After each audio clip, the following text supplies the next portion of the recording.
bird nerds, it's Monday. That means it's Monday with Holly, Urban Birds Program Manager at Birdlife Australia. Dr. Holly Parsons. Hello, welcome to the Bird Emergency, Holly. I vaguely remember you. Yeah. It's been a while. Hey, I got to ask you, what did you think as I got hairier and greyer and wilder while I was away? Amazing. I loved every minute of it. Oh, well, it was pretty amazing. You know, I filled up the sink when I cut everything off. It was amazing. There was so much. It's a cleansing process, probably. Yeah. Hello to everyone who's jumped in early to say hi. Let us know where you are, where you're watching from. Today, Holly and I are going to pretty much talk about what she, the cat's mum, isn't that what? Did your parents used to say that? Yep. She's absolutely. Yeah. We're going to talk about what Holly has been doing with the Urban Birds program at Birdlife, and we'll probably reminisce a little bit about some of the urban birds that I saw on my recent expedition with Millie. Probably won't talk too much about that because I've got to have stuff to fill up all the other shows, but we will talk about the urban birds and particularly some of my thoughts about the streetscapes if we've got time, because Holly's on a very tight deadline today. Because Holly, Sorry. you've been busy. I have been busy. I think I said to you before we started, I think I'm always busy, but this feels really busy. And that's fine. It keeps me out of trouble, but there's been a lot happening. It's a lot of it behind the scenes, which isn't particularly thrilling, but, we're getting some interesting projects happening. So I'm excited by what's going on.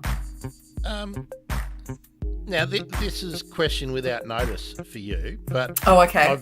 I've been noticing a lot of Dr. Nick Powerful Owl material up on the app formerly known as Twitter. Tell us how the Suburban Powerful Owls project is progressing. Yeah, so look, it's the exciting time of the year for Powerful Owls because it's fledging season. So we have the Powerful Owl project running in both Greater Sydney and in Southeast Queensland. The Southeast Queensland birds tend to fledge a little bit earlier than Sydney.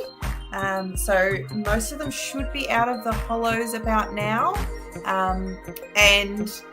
It's really lovely to hear reports coming in. Nick and Lucy are following a number of the birds. We've got other great volunteers around our sites in Southeast Queensland. I think there's usually about 30 pairs that are getting watched. So it's nice to see the reports coming in, and there's been, a few hiccups along the way. So Dr. Nick and Lucy were involved in releasing a fledgling that came a little bit early and had to go into care and got re-released. She's doing really well, which is great to know. And all in all, things are looking pretty good so far. Much better than last year, where we had all of that rain, and so we had a high amount of breeding failure last year. This year it's looking like it's getting back to doing really well. Can you just give us a refresh on what is the aim of the project, and also how many study sites have you got going and about how many people are involved? Sure. So the Powerful Owl project is all about monitoring urban and peri-urban powerful owls in Greater Sydney and Southeast Queensland for the purpose of watching to see how they are impacted by living with us, how their ecology changes by living with people, so how their diet might change, how the hollows that they choose might change. And then we monitor those birds through the breeding season with the help of amazing volunteers on the ground who get trained and go out and watch their birds. We use that information then to usually, for the most part, inform on-ground conservation work. So we work a lot with local councils and other land managers to make sure that any work that needs to go on in any of these bushland sites is really considering the fact that the owls are there and making appropriate decisions to not disturb them during the breeding season and not cause problems for roosting or nesting owls. Apart from Dr. Nick's birds, I'm going to call them Dr. Nick and Lucy's birds in Brisbane that are becoming social media famous. Are there other pairs that, let's talk about the sort of decision makers and the land managers, that are they becoming familiar with their local pairs, and are those other pairs or other parliaments of ours becoming famous? So, I mean, famous is a really interesting word to use.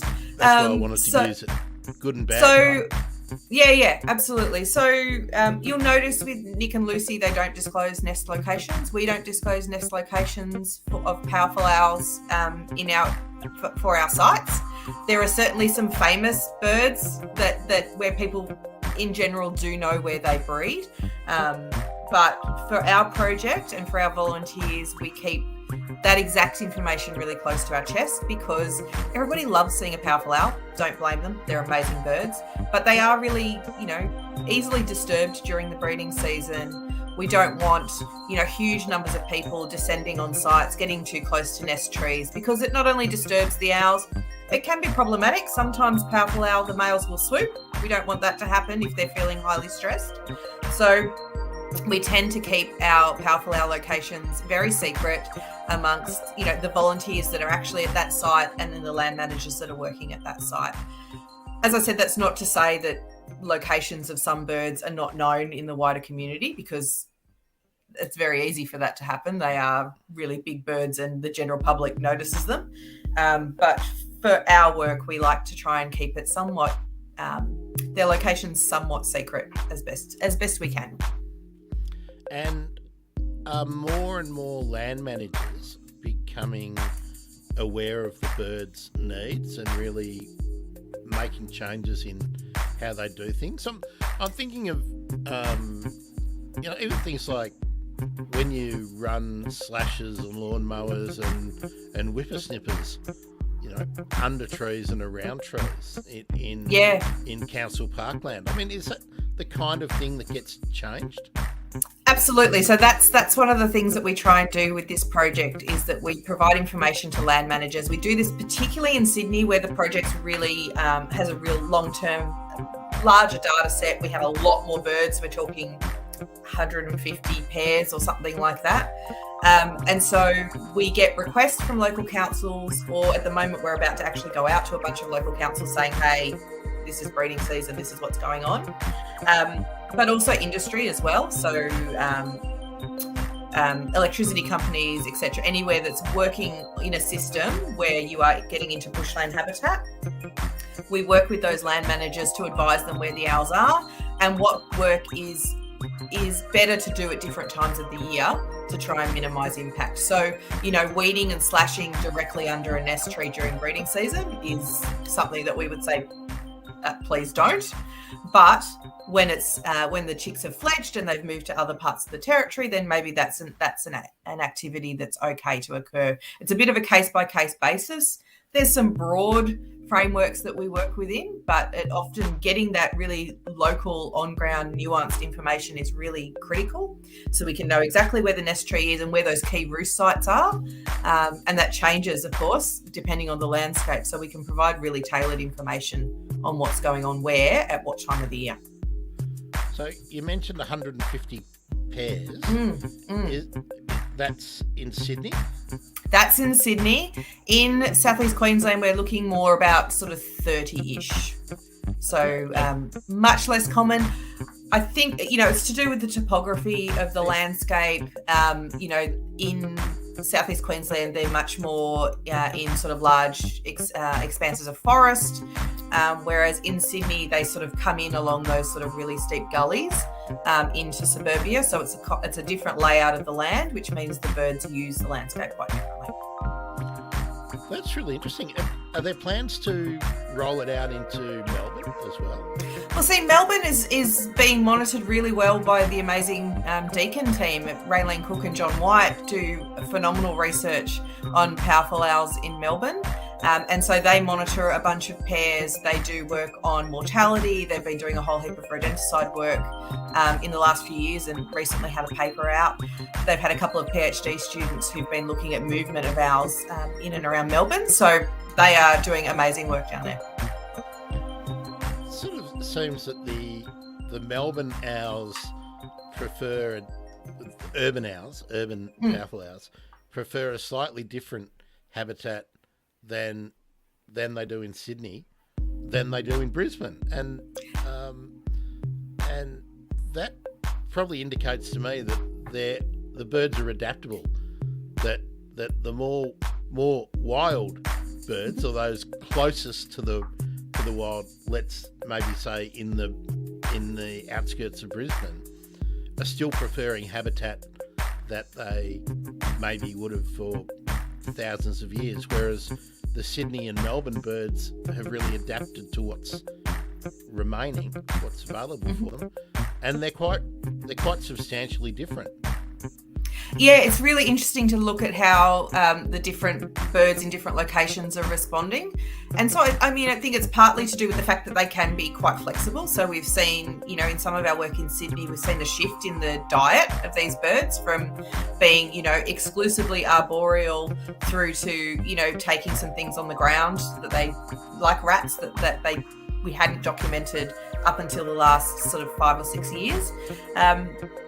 So we know that they can be quite flexible, and it's also probably to do with the simple landscape that they are in those different locations and the different pressures that are on them. So, in Sydney, where you've got these sort of patches of bushland, coming well into, quite inner Sydney locations, that's not always the case in Brisbane, or less so the case in Brisbane. So we don't see them coming in as much. They may have better patches of bushland further out. So I think, you tie in habitat type that's available, you bring in sort of rainfall and availability of big old trees as well as being really, really critical. In Sydney, we have big old angophoras that are along creek lines, and they're there because the habitat kind of can't get used for much else. It's, it's quite steep. It's not particularly, it hasn't been cleared before. The trees themselves are, big and twisty, so they're not kind of used for anything else, or they weren't, which means that they're still there and available to be used. So there's that legacy of what's been left that has a big part to play as well. Yeah, well, you mentioned powerful owls eating rats, so there's a perfect opportunity to talk again about rodenticides. It's probably a year since we really talked about that particularly on the show. So what is the update about removing the bad pest control from the major outlets, especially Bunnings? Has there been much movement? So there's been no movement from stockists to change policy, so like Bunnings. The APVMA review into the availability of rodenticides is still ongoing.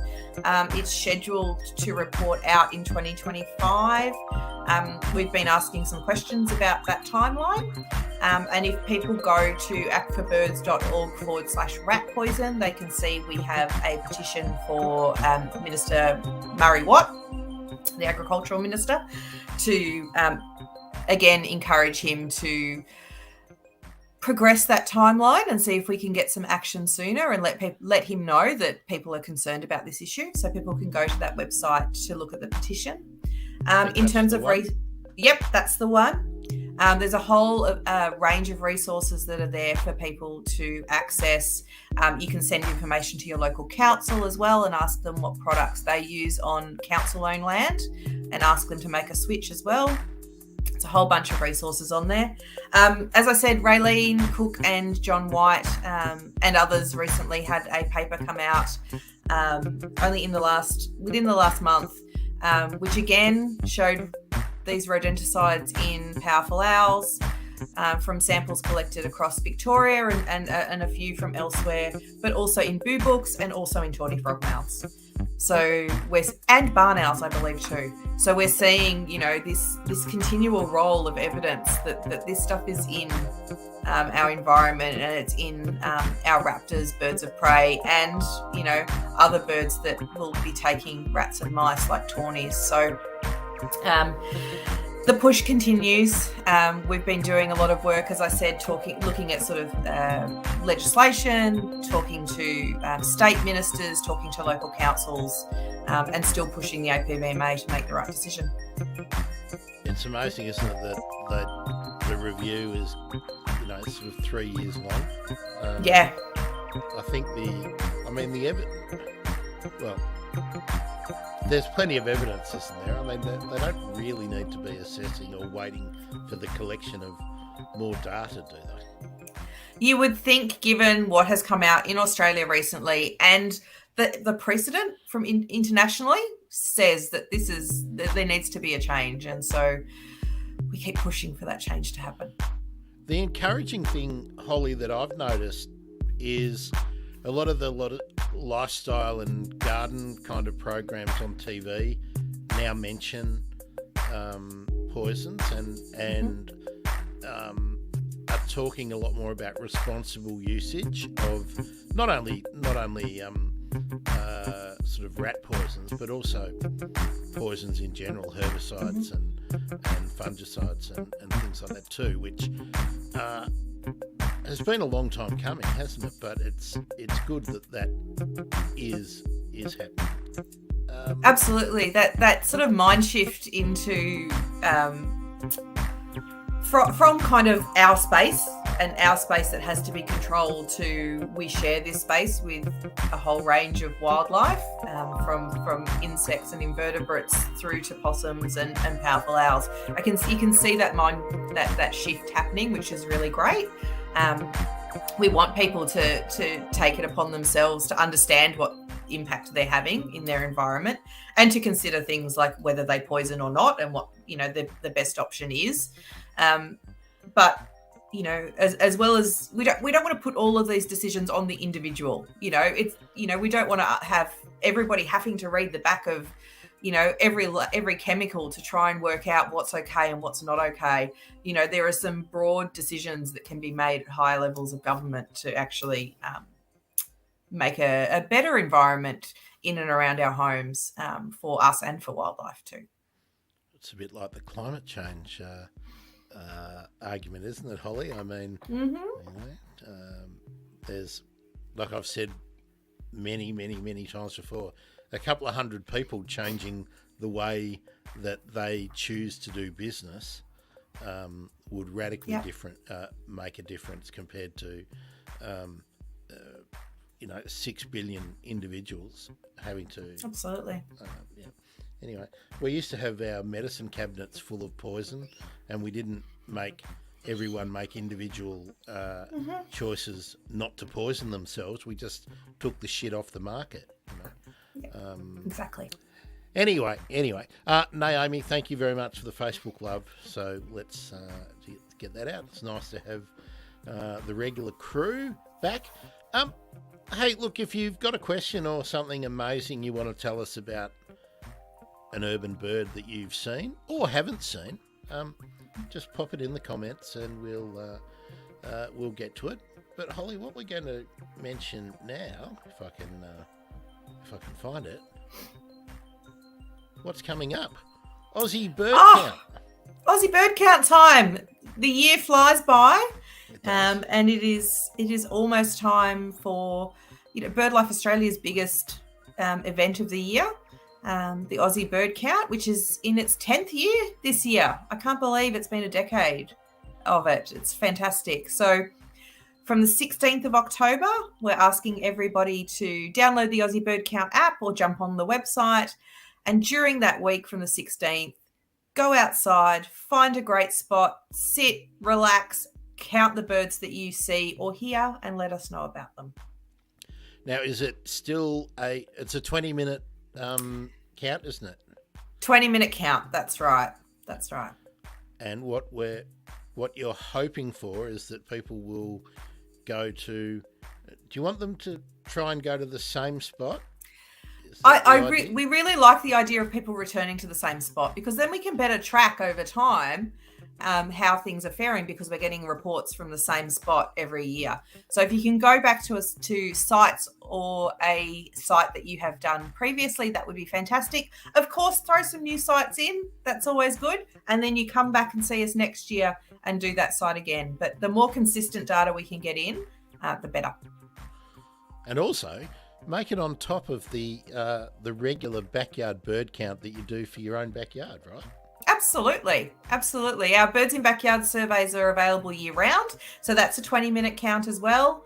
And you just send us a little bit of information about your garden. You can do that at any time. And then you do your special Aussie bird count activity in the third week of October.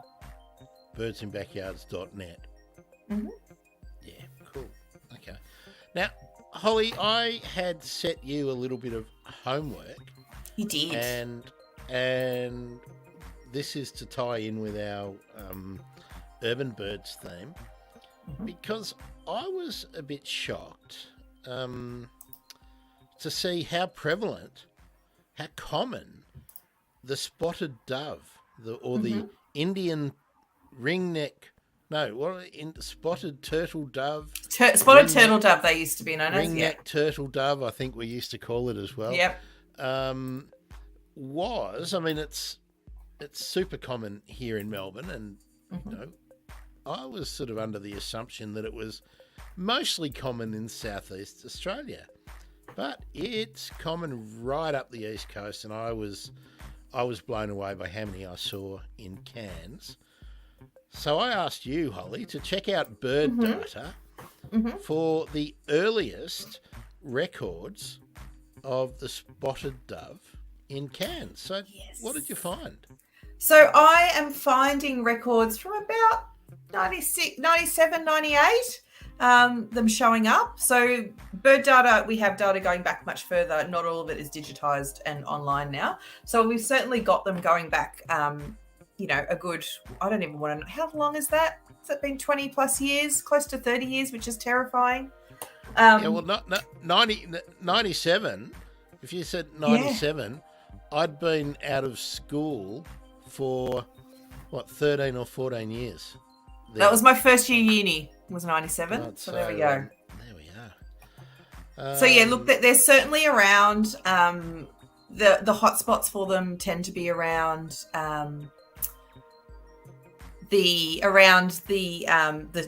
major centres, basically. Again, introduced bird, they are around people taking advantage of, shelters that they can build their ridiculously flimsy nests in, getting in on some open lawn space and doing some feeding. So where you've got sort of high populations of people is where you get these guys turning up.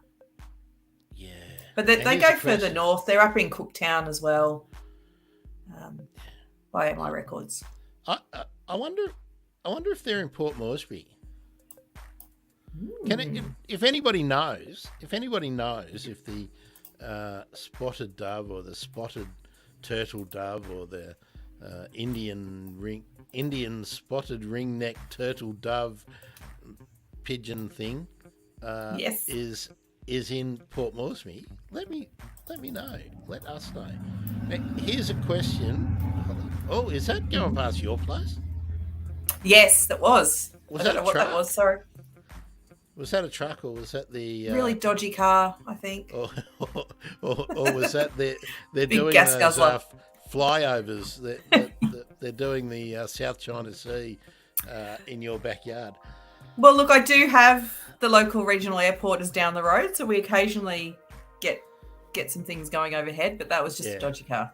Yeah, if they've changed the flight plan for the approaches. All right, now Naomi's asked, she's telling us she's going to be travelling in October, so that's great. Victoria and South Australia, good.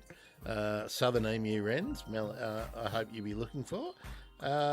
Is there an option to change the sighting area daily in the bird count? Yes. And the answer to that is yes, because the GPS will find where you are, right?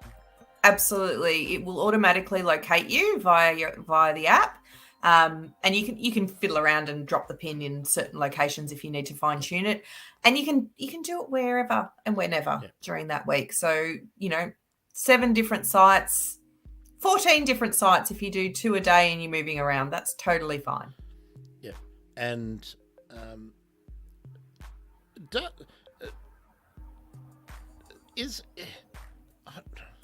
do I ask this?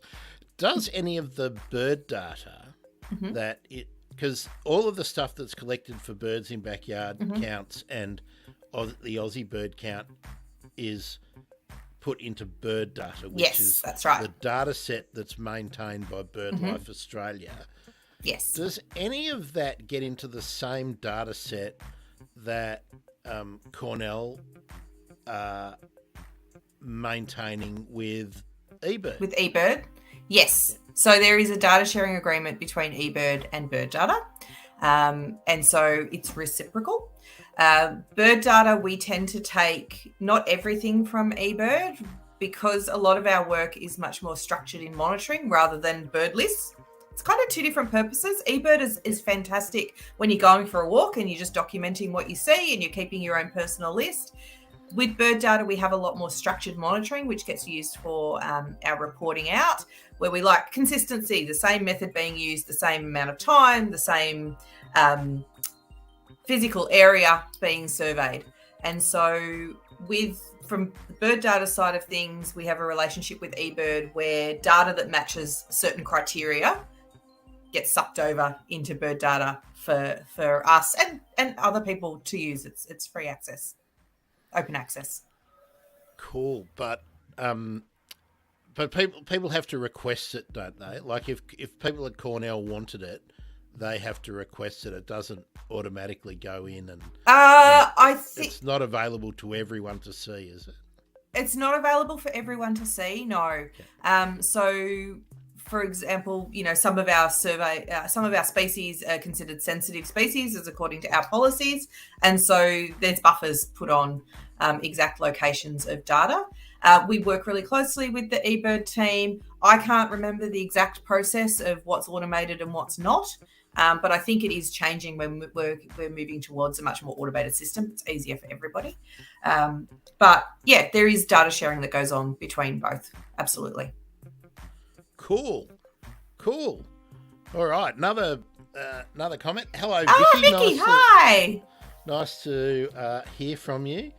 So Vicky's just returned the end of August from the Gold Coast and Bribie Island. Images of all 3 curlews, or should we say all 3 curlews that occur in Australia, have been recorded in Australia. Banded sooty oyster catchers and Caspian terns. 16 total lifers in 8 days birding. Sounds like you were doing what Millie and I were doing for a while, Vicky. That was wild, where we were collecting 2, 3, 4 lifers every day. Absolutely amazing. I don't know if you're noticing Caspian terns in your neck of the woods, Holly, but I saw lots of them when I was on the trek with Millie. Caspian terns, nice. Many more than I had sort of ever noticed before. And Caspian terns are, very hard not to notice because they're so big, and that red bill is so chunky. So, Vicky, tell us some of the other highlights that you saw. Sounds like you were looking. I mean, were you looking mostly at beaches and estuaries and stuff, or were you also looking at bush birds? Love to get an update on that. Bird data with Caspian terns, Holly. I wonder what's... I need to go and have a look, don't I? Absolutely. I'm wondering whether some of these birds are becoming more common as well, or more frequently recorded in Australian waters because of pressures elsewhere. Like, we can't really know, can we, without consistent study being done over the entire range. Yeah, that's right. That's where it can get really tricky, and where you need those sort of data sharing agreements going on globally, and also some really great analysts who can design some models that can account for inconsistencies in data collection and, gaps in data as well. So it's a really hard question to answer. It sounds like it should be really straightforward. What's happening with the species internationally, but pulling all that information together can be really, really tricky. And especially international is probably not the right word. These are cosmopolitan birds, aren't they? They're potentially found anywhere. Yeah, that's right. That's right. Great travellers. Now we've talked about the Powerful Hour project. We've talked briefly, and we'll be talking all the time about the Aussie bird count. What else is? What other projects in your urban birds portfolio are sort of nearing maturity, or are sort of far enough along that you can really talk about what you're seeing or what you're finding out? Oh, good question. Just trying to think about what we can talk about. They're all in very different stages. So, Birds in Backyards is sort of the ongoing monitoring of people's gardens project. And so it's sort of undergoing a little bit of a refresh and a revamp. Most of that is still to come, but we have some lovely plans. And I mean, a new project that we've got just getting underway is looking at gang cockatoos in southwest Sydney. I've got an honours student who's just started in the last few weeks, Liam Doherty from University of Sydney. And so Liam is about to look at the nesting success or otherwise of gang cockatoos in Campbelltown, in the LGA there, and also look at how natural hollows and artificial or supplementary hollows may differ or be similar in their ability to provide a good nesting site for gang. So that's really exciting, looking at how some of these nest boxes can be effective for a threatened species. And understanding a little bit more about them. So he's just getting underway. We're going to do some data loggers work. We've got some wildlife cameras about to be going up. We've got some great volunteers who'll be helping out as well. So that's a good one that's just on the horizon and kicking off. Now, something just come to mind about that, not about that project, but about that that part of Sydney, which isn't really in your hood, but people may know it as being one of the big parcels of land that also supports koalas. Yes. In Sydney. So what I was wondering, Holly, a couple of things, and for those of you not interested in politics and stuff from New South Wales, go and make a cup of tea or something now. But before the state election in New South Wales, the former leader of the Labor Party was Penny Sharp, and I think she's now the Environment Minister. Is that right? Yes, I think so, yeah. And she campaigned very, very, very strongly on protecting those southwest Sydney colonies of koalas, but as of yet hasn't done anything about it. And the Great Koala National Park. That's right. That was one of the headline policies for the Labor Party. They haven't done anything about it yet. They haven't gazetted it, and they haven't issued any plans for when that is going to happen. So the reason I bring that up in relation to our discussion, Holly, is are the gangs of southwest Sydney living and breeding in the same patches of bushland that the koalas are relying on to hang on in Sydney? Yes, we're still getting a handle on that population of gangs. It's not a lot of birds. We're talking a very, very small population. We're actually going to do a little bit of a count in a couple of weeks. Not an official sort of massive effort, but we're just going to have some volunteers out doing a bit of a count in 2 weeks to see if we can get an estimate of population size. We're probably looking at something like 15 birds. It's very, very small. But yes, they are absolutely using some sites that koalas are using too. I might be testing you on this too, but I'm wondering whether the gangs of southwest Sydney have moved into that area because all other preferable habitats have been ruined. Because I always thought that were those forests or woodland / forest was always too dry to be preferred gang habitat. So what's your sense on the historical movement of gangs into southwest Sydney? Are they colonising that region? Because that was really yellowtail black cocky country, wasn't it? Look, I don't think they're it's not, I wouldn't call it preferred habitat. I think it's habitat they will use. I don't think it's their preferred habitat. That's what I mean. They've moved into it because it's acceptable. They can live there, but it's certainly not where they would prefer to live, which would be quite possibly the highlands and the sort of the wet sclerophyll foothills and whatnot. Isn't that sort of their preferred? They're not a bird I would ever call an urban bird, unless you're kind of in Canberra, which has, a really interesting sort of layout and the way that gangs will use that environment. They're kind of more a peri-urban species that will come into that sort of, border of big patches of bushland, mostly outside of the breeding season, but we do have these couple of examples of breeding sites in Campbelltown. They were also found on the other side of the city, up around Hornsby, a lot more than they are now. They're definitely a species that prefers that big intact patches of habitat. So you get them up through the Blue Mountains. It's hard to know why they are sort of popping into these urban environments. It's probably to do with the fires from 2019, 2020. We certainly saw in our Birds in Backyard surveys quite a spike in sightings of gang cockatoos post-fire. They were actually showing up in urban landscapes much more. That's settled a little bit. Those numbers have sort of dropped back again.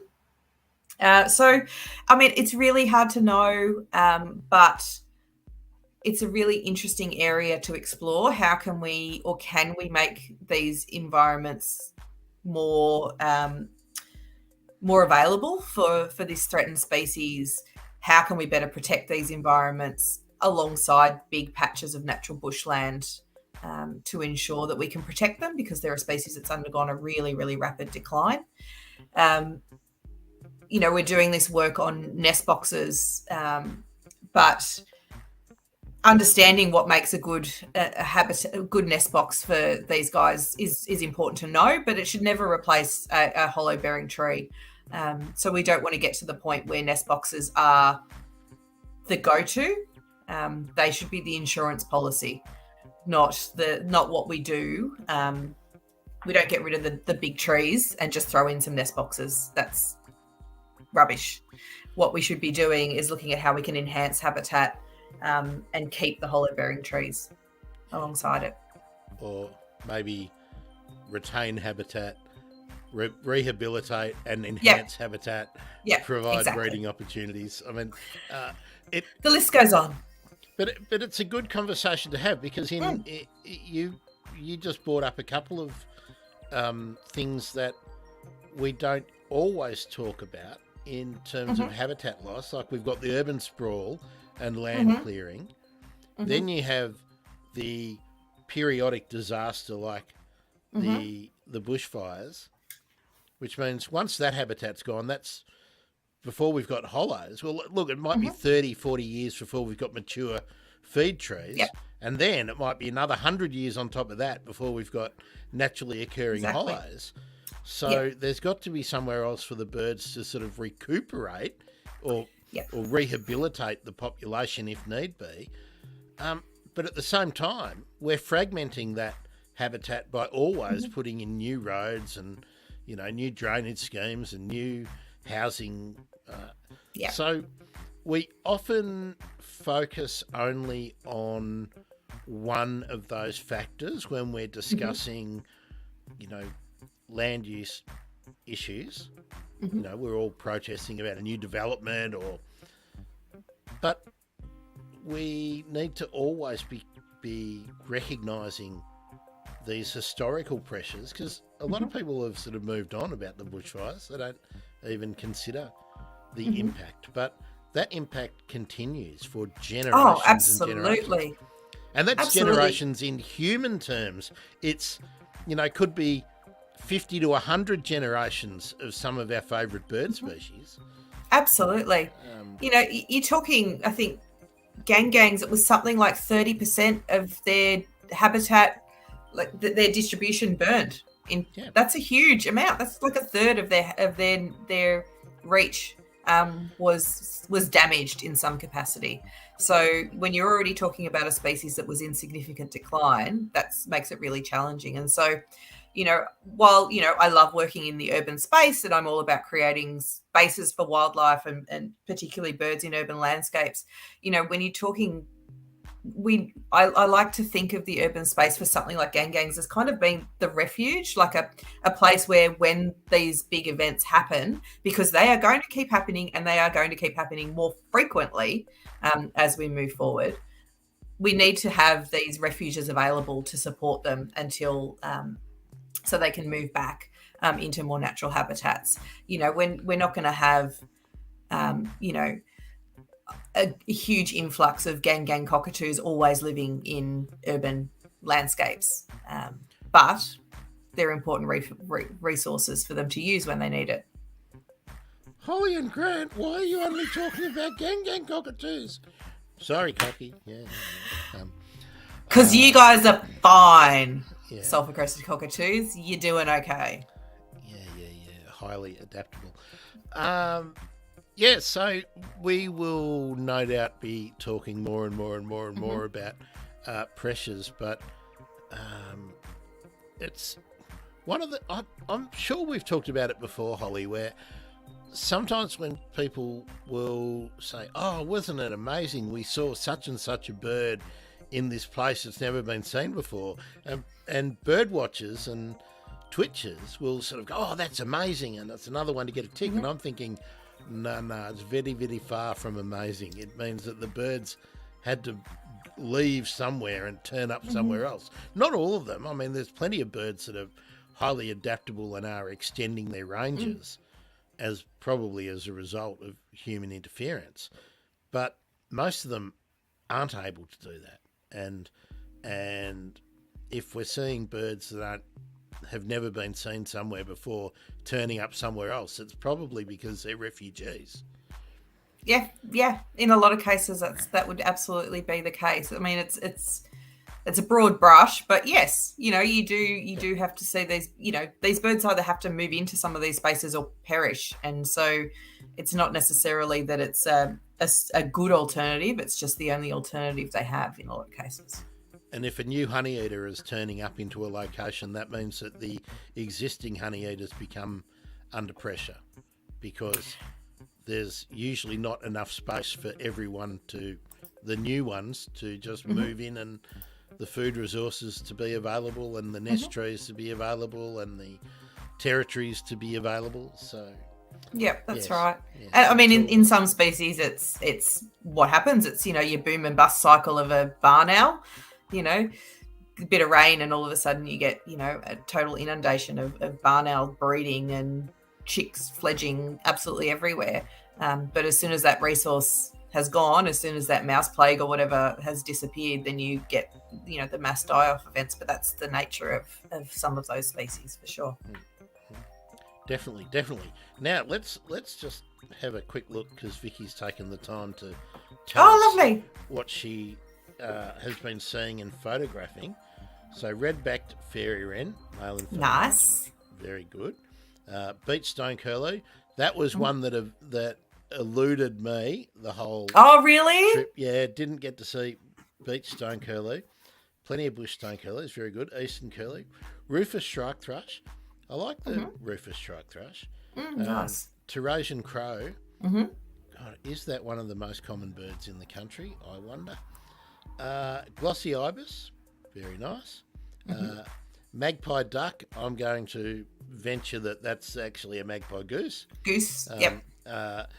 Mangrove Durigony, Gull-billed tern. Ooh. Gull-billed terns are far more common than I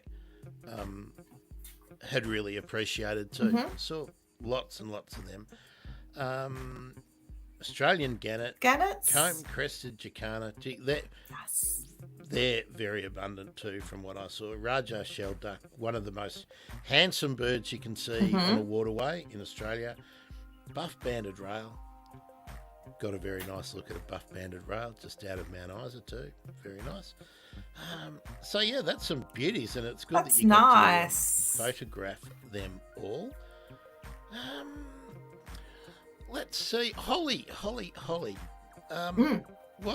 What have you noticed of being a notable sighting recently? Ricky mentioned to me that there had been some regent honeyeaters turning up again in Newcastle, in the Newcastle region. So, yep.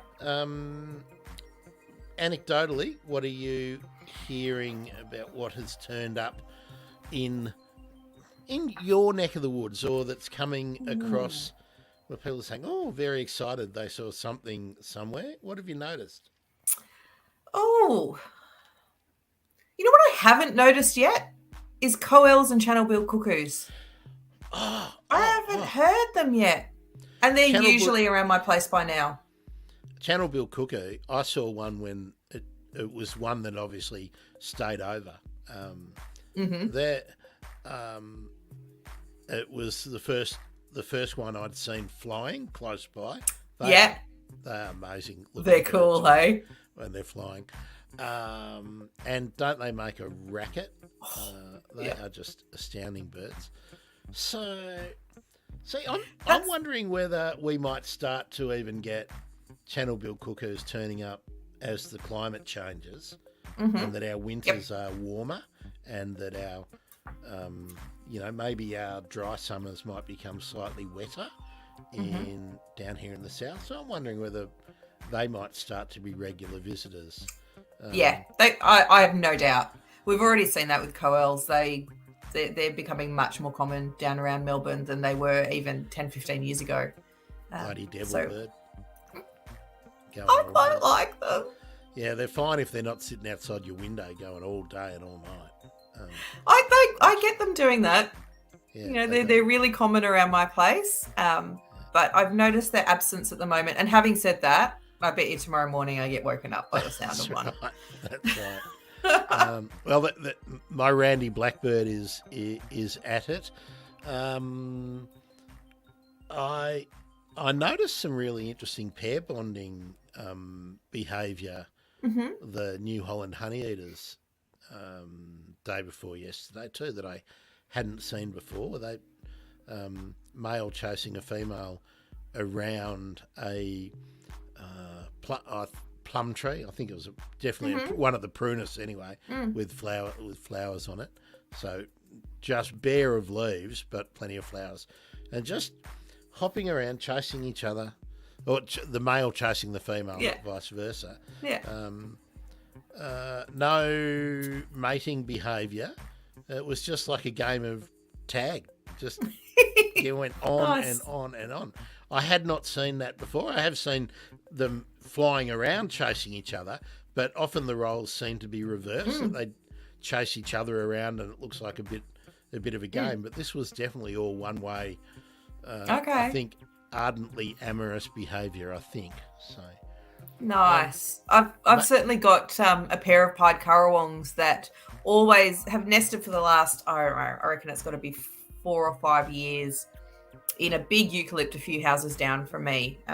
And so they're back again, which is, as much as I'm kind of like, pied currawongs like eating eggs and little birds and things. Yeah. I kind of like the fact that they're just like they're there. I like the fact that they're back again, and it's probably the same pair. I think I'm pretty safe to say that come back year after year to that same spot. So they're coming into my melaleuca in the front and stealing little twigs and taking them off to the eucalypt for their nest. So that's happening at my place. I did a talk for North Sydney Council on the weekend, and we did a lovely little walk around. It's at a place called the Coal Loader, which is a big sustainability site, and it's right on the harbour. Beautiful location. And we saw a data, and it was really nice. It was all around sort of intro to birding and what people can do in their own space, and this beautiful bird was just like sunning itself, wings out, like on a bit of pylon, and it posed beautifully for everybody. So, again, not a massively uncommon bird, but a really cool bird. And that was, everybody really loved getting a good look at that one. He was beautiful. Very, very, very abundant up in the north. Yeah. Surprised me that you were, I think it's fair to say, probably more likely to see a darter or a hinga on most waterways compared to any of the other cormorants. Oh, interesting. Which, again, one of the surprising things of my trip around. I mean, there were darters everywhere, really common. Whereas when I was much younger, they were probably the least likely of the swimming, fishing, cormoranty kind of birds that you would see certainly on southern waterways. Interesting. Yeah. Look, we certainly saw little pied cormorants and little black cormorants, and I think we had a pied cormorant as well. But yeah, the darter, nowhere near as common as something like a little pied cormorant around Sydney. It was a nice one. So, super cool bird. I like that cool. they gorge themselves so much that they can hardly get out of the water to dry off. Now we got a bit sidetracked for a change, so let's go back to some of your projects. So you got gangs in schools. Yep. Gangs in Campbelltown. We're doing the gang course again, and so I've still got to do a little bit of data analysis on actions and things that people are taking for gangs, but that's open again for people to take part in. So if people want to learn about gangs, they can do our little free online course and tell us about what actions they're going to take. Birds in Schools is still going on with a nice number of schools this term having a go. What else have we got going on?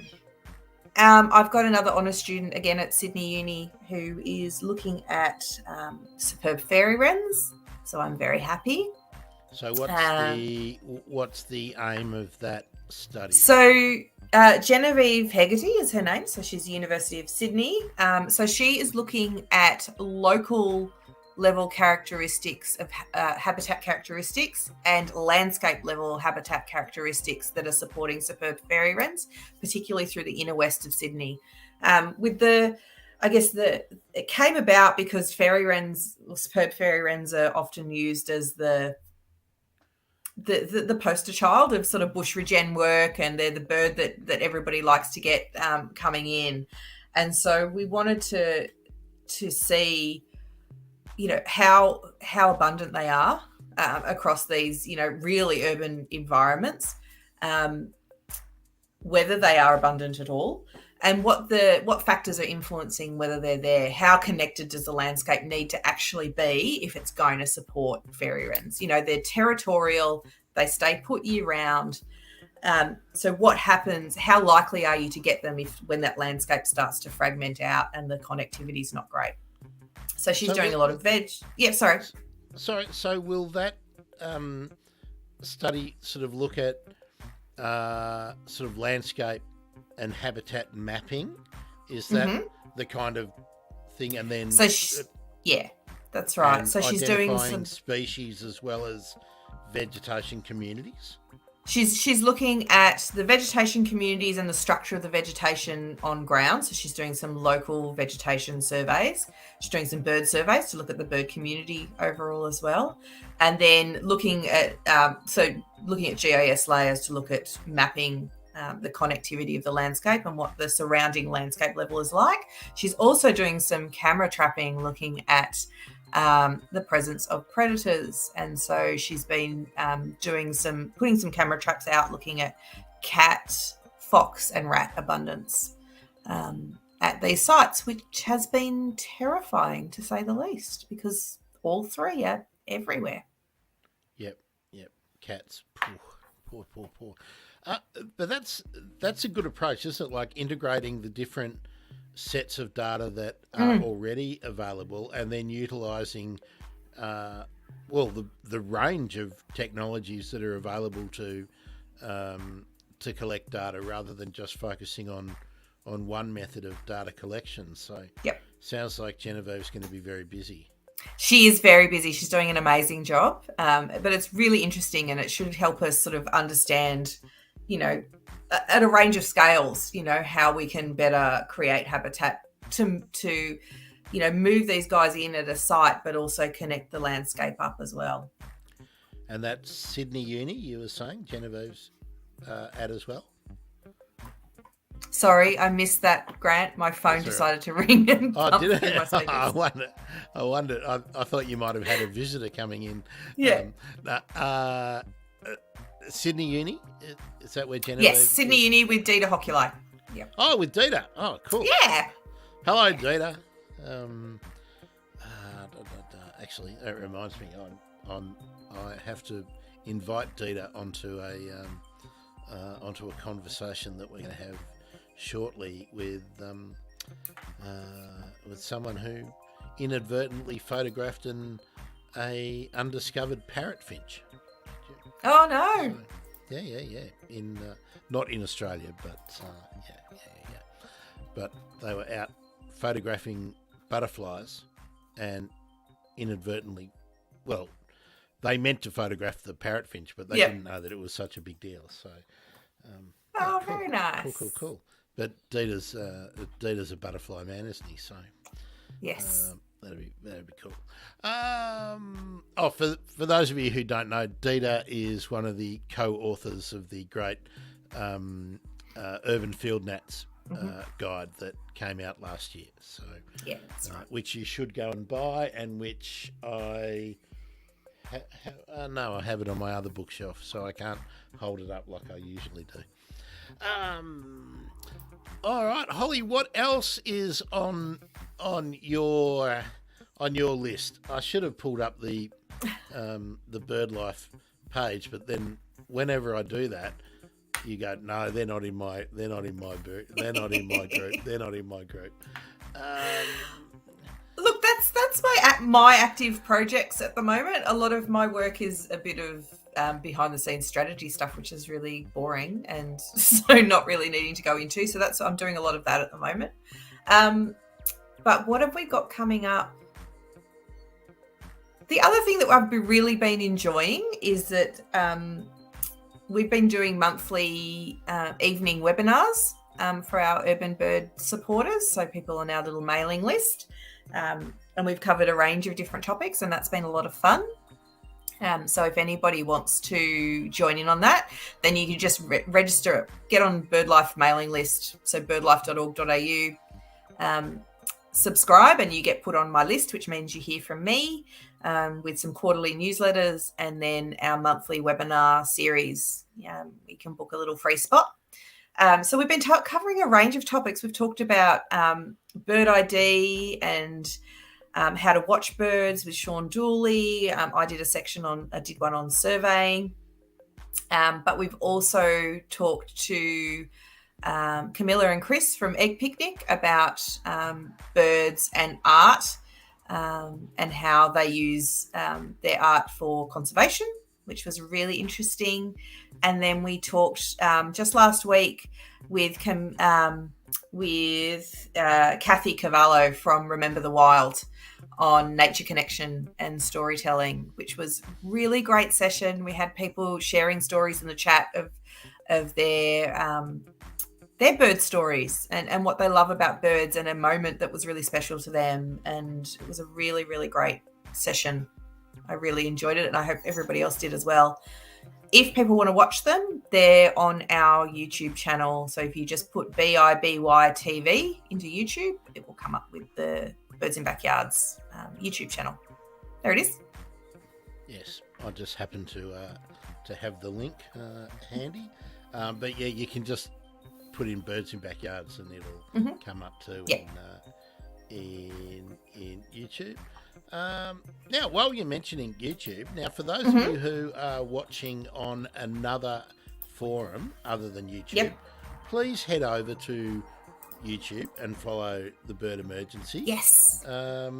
Because I'm going to be doing more on YouTube than on other places. I'm going to let's have this discussion, Holly, about the recent changes in social media and whatnot. Some of the things that are going on the app, formerly known as Twitter, have just meant that it's almost a waste of time for so many of us to be putting time in there because, it's policy there. Unless you pay to play, you don't get shown to new people. And so many of the people who were active on Twitter, who were really great, have bailed out. So you're not actually seeing so much of the really good content. And there's so many disparate options for social media now that we're seeing the sort of communities being fragmented. So I've decided for me, I'm going to focus more. I'm going to keep doing, after having these weeks off that I've had on First Seen and Heard, I'll keep doing that. But for long form and interviews and stuff, I think it's all going to focus it mostly on YouTube, and we'll keep doing the live streams. We'll go to Facebook, but I won't be creating stuff specifically for anywhere other than YouTube, I think. And then over time, as I have time, that'll all get repurposed and put out other places. But if you want to be involved live and stuff, YouTube is the best place, because YouTube actually promotes people to get found. So it's the one platform that they want to share you out to other people. Oh, and TikTok's still cool too, even though it's much more scattergun. I mean, if you're on TikTok, you're far more likely to get people doing crazy stunts or talking about how to do eyelashes or their latest diet or something like that, rather than, you can get your conservation stuff and your bird stuff or your animal stuff or your photography stuff and get it really concentrated on YouTube if that's what you're looking for. So there we go. That's my thing. Please make sure you follow the Bird Emergency on YouTube if you want to keep up with what is new.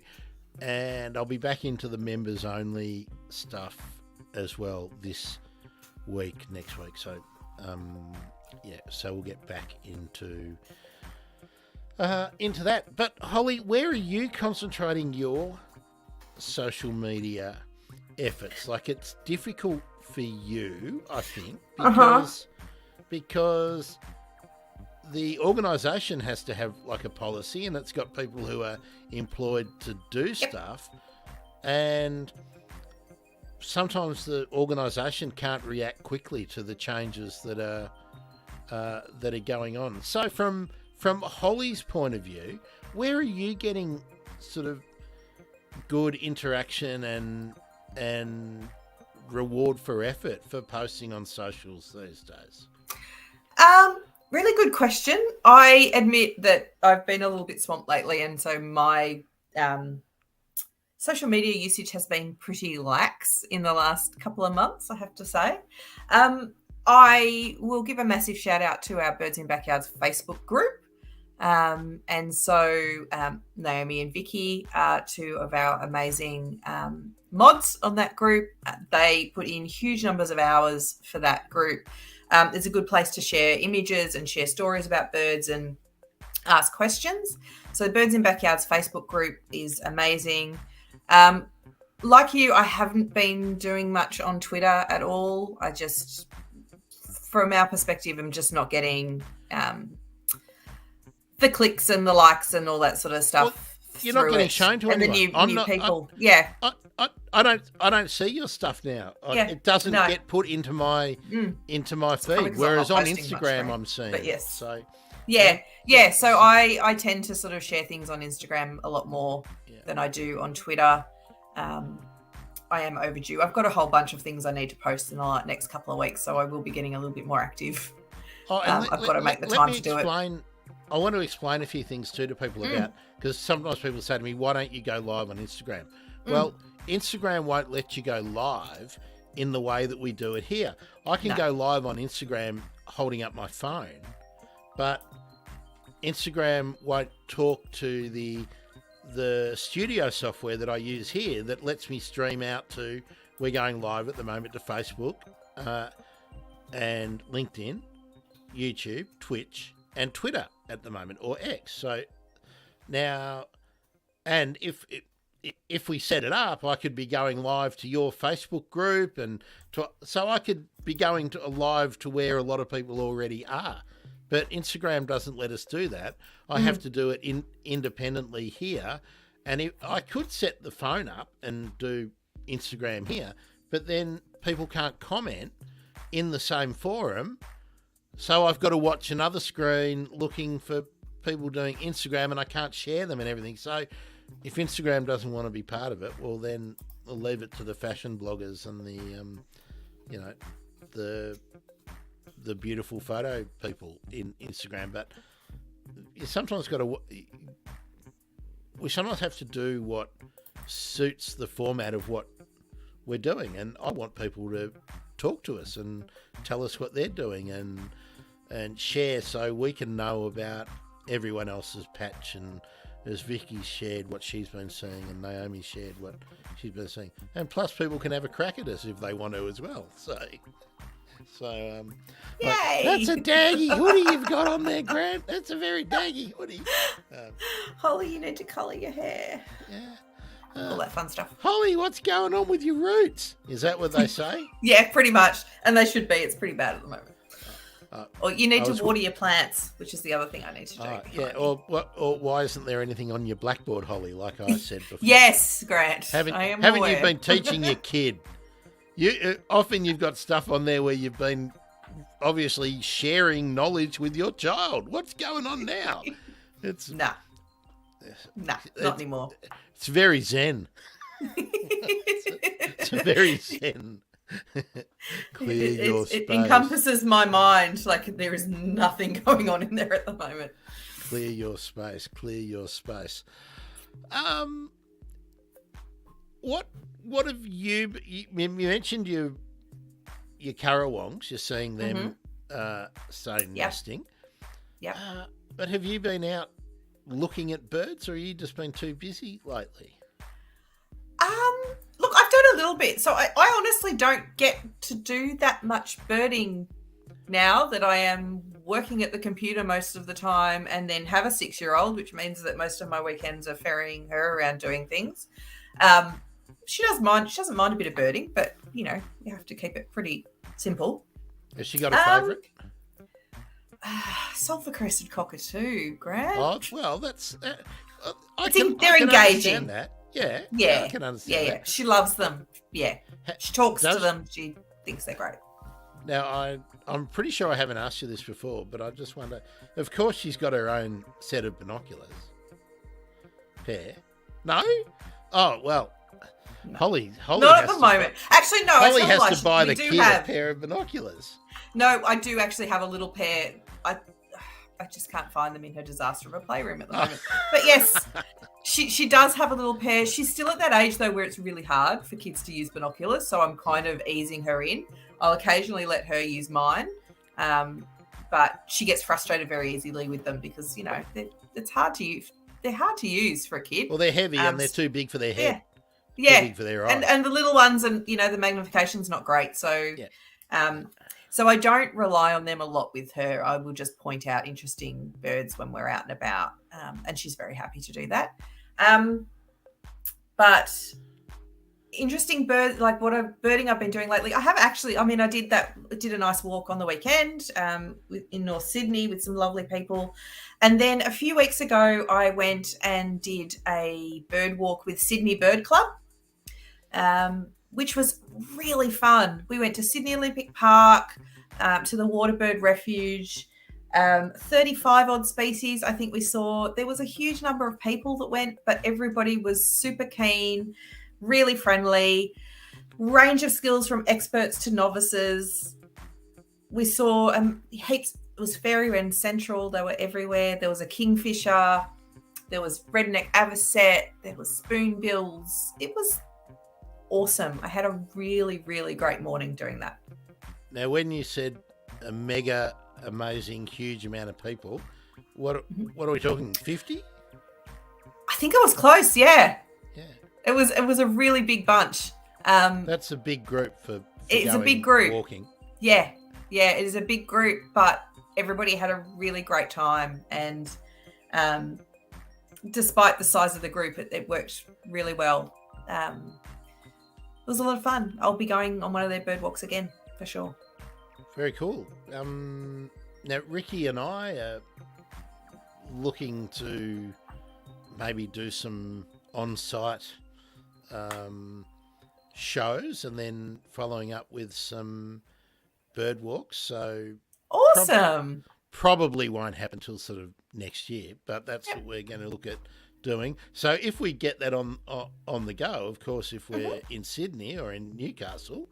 I'm turning up, whether you invite me or not. Well, we have to, get the expert panel. I'm just crashing. It's fine. Get the expert panel together. Yeah, bring your swag and a microphone. Can do. So we'll sort of, after being out and away and meeting so many local birders, who are just really dedicated to their favourite spots, which I reckon is great. Which I really like hearing the sort of stories about. Oh yeah, years ago here we had this, or this pair have been coming here for years, or they always use this hollow, or they've just moved over to this hollow. It's great getting that local. Just experience and the real feel for how people are connected to their space. Yeah. And it can be lots of spaces, like people who regularly go to the same spots get really attached to them. And it's like I always say about going out to do first seen and heard. You start to notice what changes, and then you can maybe think about why it's changing. And then then you can feed that on to other people, and then you can get involved in making change or stopping change if that's needing to be done. So we want to do more where we connect sort of face to face with people now that is the pandemic over? I don't know. To see 19% increase in hospitalizations in the US in the last month, so that's not great. Hopefully we don't see that here as well. So are you developing any photographic skills with your birds, Holly? No, I'm rubbish. Yeah, but do you ever go out and no camera? No, I honestly don't. I certainly appreciate great photos, and I am incredibly grateful to everybody who lets me use photos for our urban work. It's something I would like to be good at. I just don't have the equipment, and I don't have probably the time at the moment, honestly, to sit and do it well and practice.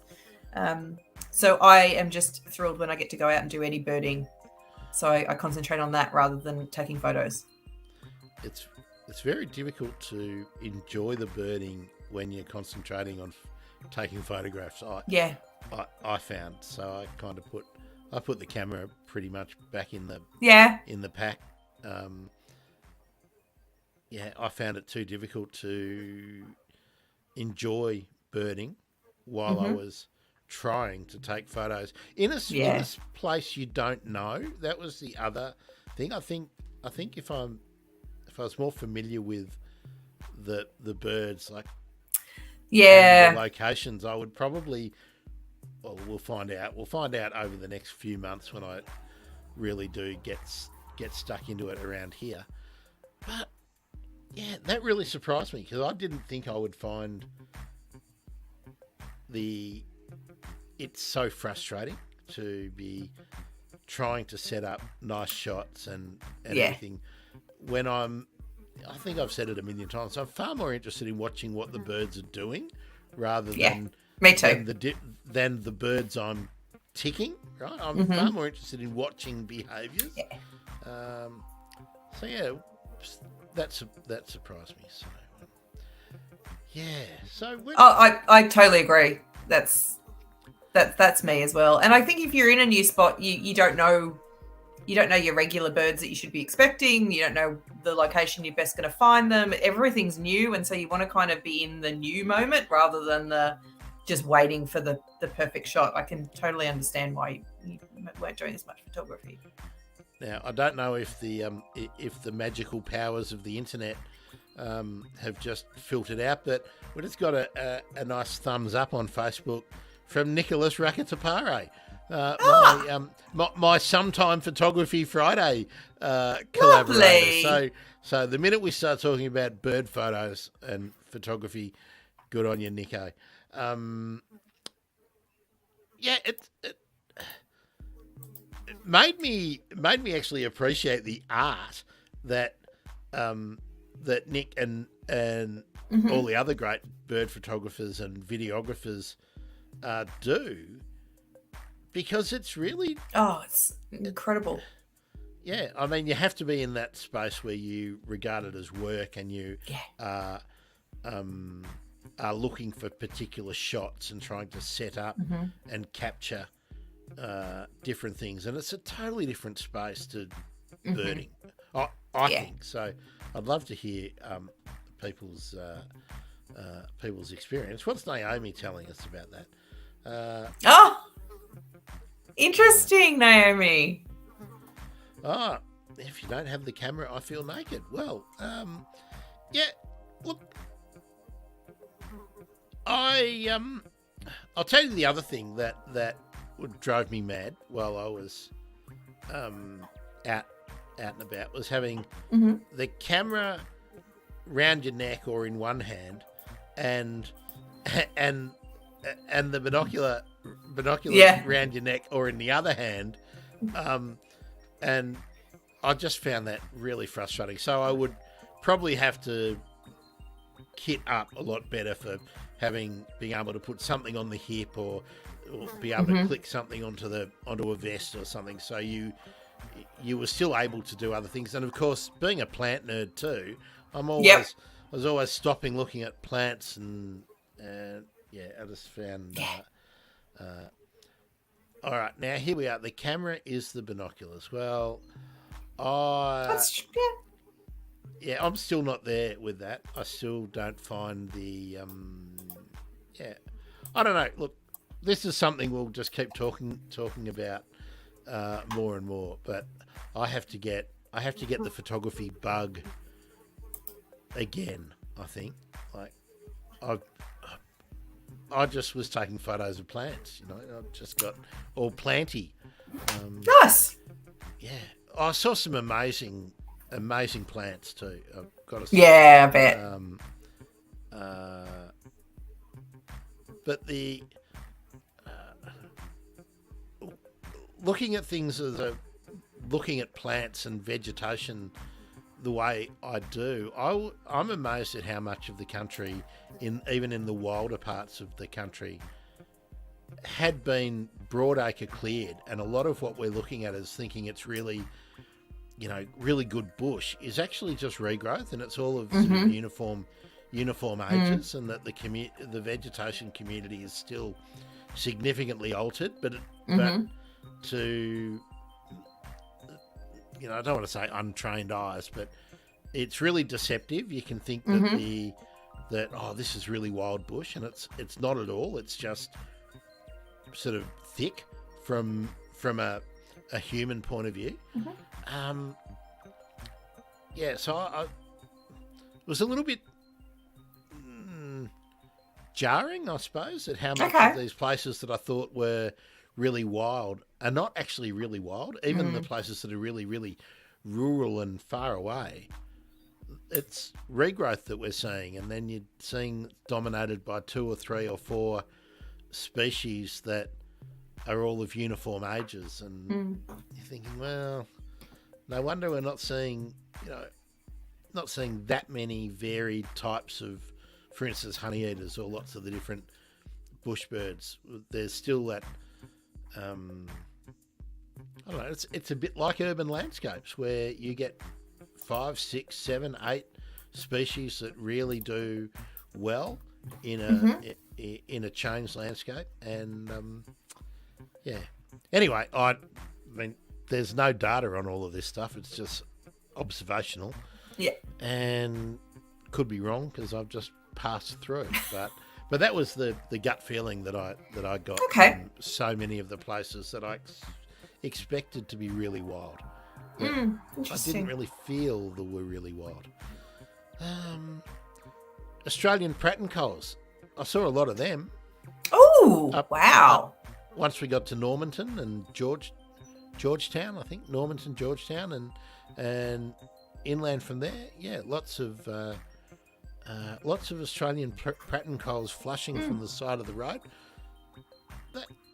I really didn't know what they did, but now they flush from the side of the road. Yeah, there's not many of them around here between Sunshine and Sunbury, so. But once upon a time, I guess they would have been living around here. Possibly, yeah. In the grasslands. I don't know. What else did we dip out on? Not much. Do you know John Coleman? Oh, I think I do. Okay. Well, I'll just leave that hanging out there for later when I get to chat to him. I'm just watching the clock because you've got to go in a minute. Yeah, I do have to go soon, unfortunately. Now, for those of you here live, if you've got a question or a comment, now is the time to throw it in before Holly has to disappear. Appreciate your comments there, Naomi and Vicky, today. Who else is here out of the regular the Riot Squad? And let's talk about the future too, Holly. When should people be looking out for you again? We're in September. We're in the 4th. When are we going to do Monday with Holly again?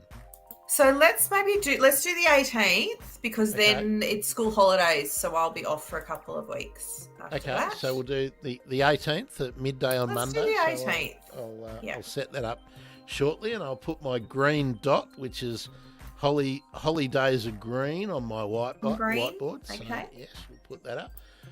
Excellent. And what's the next after the Aussie bird count? What are the next significant days on the calendar for for you or for BirdLife? Oh, look, everything's sort of going towards the Aussie bird count at the moment, but the glossy black cockatoo count is coming up as well. That's before. I'm just going to look up the dates. We maybe should talk about that again on the 18th. Maybe we can get someone from the glossy count in to talk about it again. That's the great glossy count. Whoa, it's this coming weekend. Oh, it's this weekend. the 9th and the 10th. Oh, well. Yes. Well, we won't. So I will send you the link, Grant, and if you want to share it. Here we go. Let's get this up. Copy, banner, create, put in here, paste. Add banner. There we are.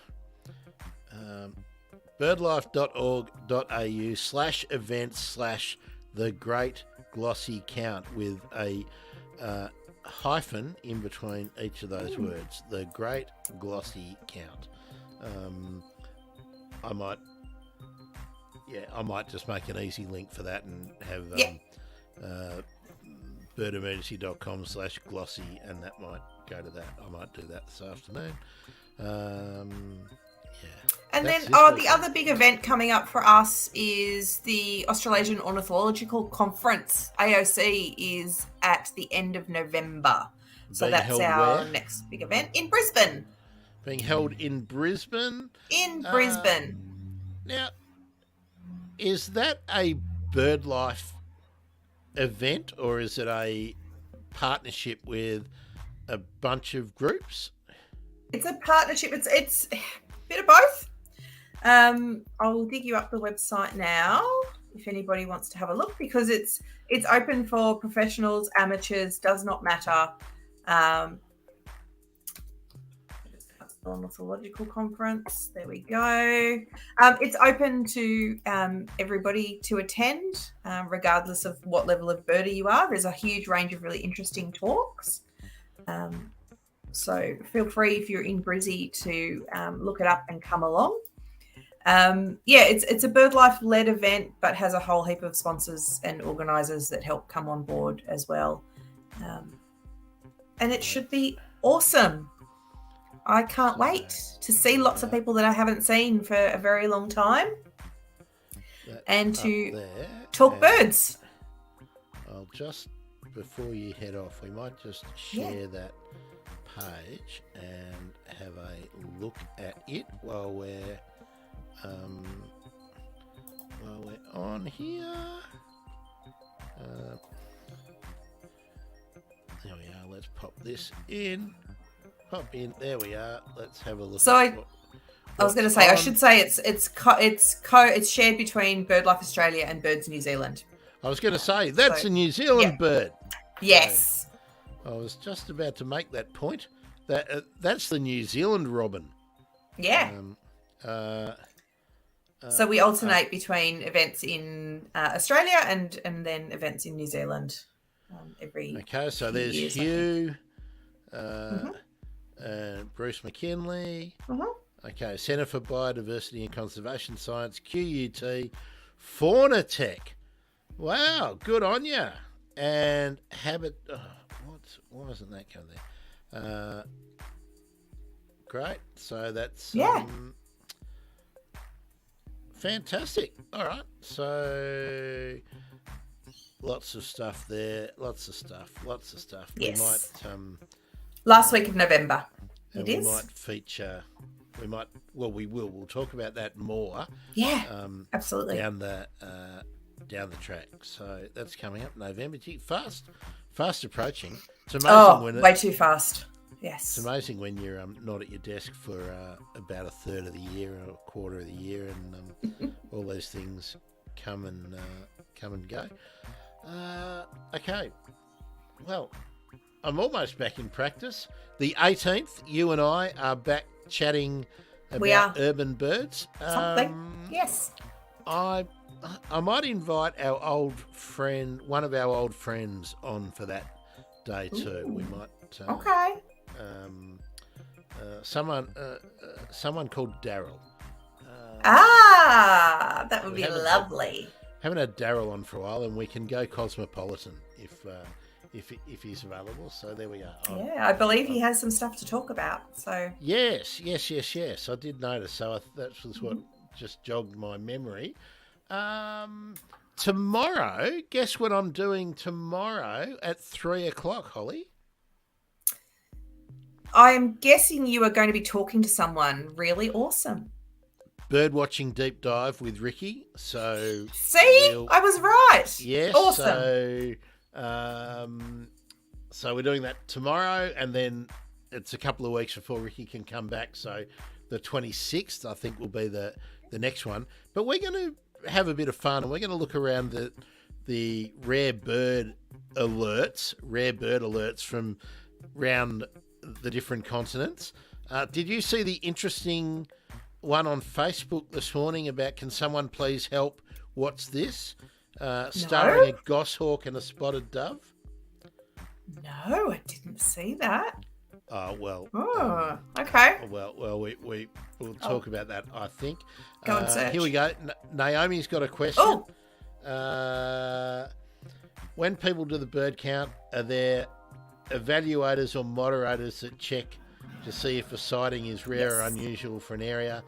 I've been checked by eBird before, yeah. The eBird love to tell you, oh no, have you got a photograph or else we don't accept it? And I think, that's very common. So what happens with the count and with bird data? Okay, so for the Aussie bird count, the data simply goes into the bigger database, and so you'll see that tally of birds go up and you can explore locations. That's all unvetted, just goes in live straight away. We can't be live checking that data. That will require many people sitting and doing that. But when we do the analysis before we report out in usually a couple of months on final figures, and we feed information to councils that have requested it and things, all of that data, so all of the data that goes in goes through a vetting process. So we have locals on ground around the country, as well as core staff in our office who go through all of the records, check for validity of data, we'll flag things that are questionable, and try and make the data as robust as we possibly can. When you're looking at a massive data set, of course, there's going to be some misidentifications in there. That's just part of it. But we do have in the bird count app, when you search for a bird, it will flag if it's found outside the area. So it does give you a little bit of the traffic light system of whether it's likely to be that species or not. But then, after the count, it all gets vetted. And that happens in bird data in general as well. Our data gets checked by us, by moderators as well. So there is a vetting process that goes on. So it definitely was a paradise parrot, no doubt about it. Yeah, absolutely. I will get that one through. That's fine. Yeah. Thanks, Vicky. It was nice to see you again. I think Vicky's probably already gone back to work. Good on you. Do your work. Don't be bad if you're supposed to be at work. Are you supposed to be at work at the moment, Holly? I am. Well, yes. This is work, isn't it? It is work. It is work. Yes, I believe this is work. Yes. Okay. I think we're done. Great Australian bird count. Let's just put those banners up again. Aussie bird count. Get ready for that. I'll talk about it a bunch before that as well. And birdsinbackyards.net and the Bird Emergency on YouTube. That's my ask. Follow on YouTube or subscribe on YouTube. That's what you have to do. And if you're a TikToker, Grant Bird Nerd on TikTok, so that nice. I get a lot of people get involved on TikTok, which I really, really like. That's good. So I think that's what I'm going to sort of do. Don't get much stuff happening on Instagram in terms of people commenting or messaging or anything like that. So even though I like Instagram, but TikTok's fun. Okay, that's good to know. Yeah, good to know. That's right. Okay, so is your 6-year-old on TikTok yet? Oh God, no. No, not doing dances and everything. I'm trying to not go down that road just yet. It's been suggested that maybe Urban Birds needs to get on TikTok. I haven't gone down that road yet. I need to have some time, and I need to work out what I'm going to do. But maybe I will get on it at some point. Yeah. Maybe try it out for yourself rather than Urban Birds, and just get the feel for it, because people just people tend to find you on Okay. TikTok. Like people who are not looking for you. You just get stuck in front of them, and then if they like what you're into, they will follow along. So, yeah, very good. I mean, I've got more people interact with me on TikTok than actually I think follow me, which is really weird. So, anyway, great. Monday with Holly, we've done it. We're back on the 18th at midday. Tomorrow, 3 p.m, same bat time, same bat channel for Ricky Coughlin and I talking, the bird watching deep dive. I'm not sure what Ricky wants to really deep dive on, but we will be doing the Sydney rundown and we'll be perusing a lot of the rare bird alerts from around the world and seeing what has been interesting. I think so. We might see how many we think are made up too, because, ostrich in Khartoum. I don't know. Maybe. No worries. Who knows? Thanks, everyone. See you, Holly. Thanks for coming back again. Oh, I'm glad to be back. Bye. Oh, good. Well, it won't be so long next time.